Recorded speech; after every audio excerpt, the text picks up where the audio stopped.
Hello everyone, welcome back to our channel little chef and mom. तोंडाला चव आणणारी आणि कमी साहित्यामध्ये झटपट होणारी अशी वांग्याची आजची रेसिपी मी करणार आहे. त्याचं नाव आहे खारं वांग. त्याचा मसाला करायसाठी येथे मी काही पदार्थ घेतलेले आहेत. तीळ आहे, खोबऱ्याचा कीस आहे, थोडेसे धणे आहे, लसूण, कोथिंबीर आणि 5-6 हिरव्या मिरच्या. हिरव्या मिरच्या थोड्याशा जास्त घेतल्यात. मिरच्या थोड्याशा जास्तच घ्यायच्या, म्हणजे बाकीचं आपण तिखट वगैरे मसाले याला काहीच घालणार नाहीये. आता खोबरं, धने आणि हावरी मी सोबतच भाजून घेते. शेंगदाणे माझ्याकडे भाजलेले आहेत ऑलरेडी, नाहीतर मी याच्यामध्ये शेंगदाणे सुद्धा भाजून घेतले असते, किंवा तुमच्याकडे भाजलेल्या शेंगदाण्याचा कूट असेल तर तोही यामध्ये डायरेक्ट वापरला तरीही चालेल.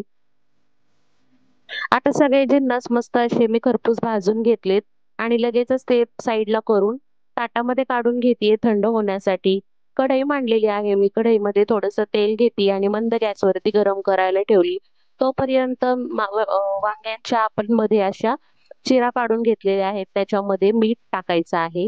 याच्यासाठी छोट्या आकाराचे किंवा मध्यम आकाराचेच वांगे वापरायचे आहेत, फार मोठ्या आकाराचे वांगे वापरायचे नाही. काटेरी असे मस्त छोटे छोटे वांगे आहेत. त्याच्या थोडेसे काटे आणि देठाकडचा आणि साईडचा भाग मी थोडासा कापून घेतलेला आहे, पण पूर्ण देठ कापून घ्यायचे नाहीयेत. थोडेसे देठ त्याला ठेवायचे, त्याच्याशिवाय वांग्याला चव येत नाही. आता तेलावरती याला डायरेक्ट टाकले मी आणि फ्राय करून घेते आहे मस्त. झाकण ठेवून याला आपल्याला शिजवून घ्यायचं आहे. या स्टेजला आपल्याला जवळजवळ 80% वांगे शिजवून घ्यायचे आहेत. 80 ते 85% वांगे शिजवून घेतल्याच्या नंतर रस्सा केल्यानंतर फक्त 10 ते 15%च वांगे शिजवायचे आहेत नंतर. आता मिक्सरमध्ये मिरच्या मी तोडून टाकते, जेणेकरून त्या व्यवस्थित बारीक होतील आणि सगळे मसाले एक एक करून वाटून घ्यायचे आहेत. तोपर्यंत एका बाजूला आपले तेलावरती वांगे फ्राय होतात. कोथिंबीर पण मी तोडून टाकलेली आहे आणि लसूण टाकलेला आहे. सुरुवातीला या तीनच जिन्नस मी वाटून घेते आहे. कोथिंबीर, हिरवी मिरची आणि लसूणचं वाटण आता वाटून झालेलं आहे. आता यामध्येच आपले सुके पदार्थ टाकायचे आहेत. खोबरं, हावरी आणि धणे भाजलेले आहेत आपण, ते मी यामध्ये टाकते आहे. सोबतच भाजलेले शेंगदाणे सुद्धा टाकते.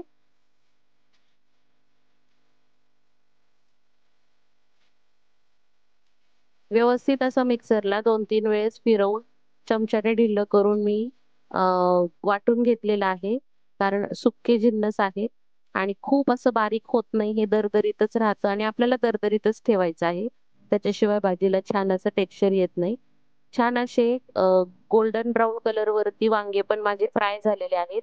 ते मी काढून घेते, म्हणजे याच कढईमध्ये मला भाजी करता येईल. वांगे बघू शकता तुम्ही, जवळपास सगळे शिजलेले आहेत. फक्त सालीकडचा थोडासा भाग राहिला आहे आणि देठाकडचा थोडासा भाग राहिलेला आहे. इतपत वांगे आपल्याला शिजवूनच घ्यायचे आहेत. मसालाही सुक्का छान आपला रेडी झालेला आहे. आता आपण पुढची प्रोसेस करूया. मसाल्यामध्ये मी थोडंसं मीठ आणि नगरी जत्त्याचा मसाला टाकलेला आहे.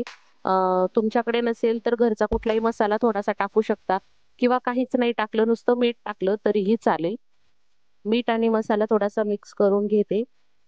फोडणीसाठी त्याच कढईमध्ये मी थोड्याशा तेलावरती हिंग टाकलेला आहे.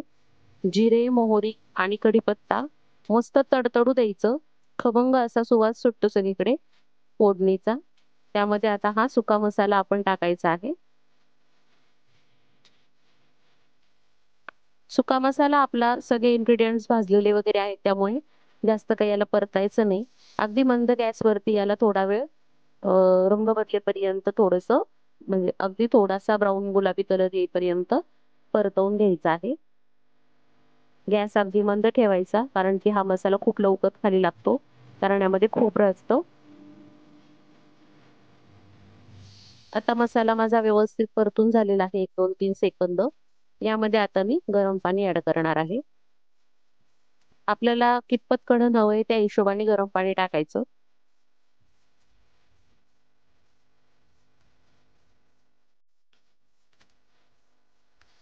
पाणी टाकल्याच्या नंतर ढवळून घ्यायचं व्यवस्थित आणि छान अशी खळाखळ उकळी येईपर्यंत वाटपायची. खळाखळ उकळी आली की त्यामध्ये आपले वांगे टाकायचे, जे की अगदी थोडेसे शिजायचे राहिलेले आहेत. वांगे टाकून झाल्यानंतर पण मस्त अशी उकळी येऊ द्यायची आणि नंतर देठ टाकून पाहायचं. वांगे शिजतात लगेचच 2 मिनिटामध्ये.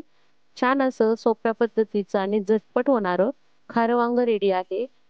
अगदी चमचमीत मसाल्यांपेक्षा खूप साधं आणि तोंडाला चव आणणारं. रेसिपी आवडली असेल तर लाईक करा. नवीन असाल चॅनलला तर सबस्क्राईब करा. Thank you very much for watching.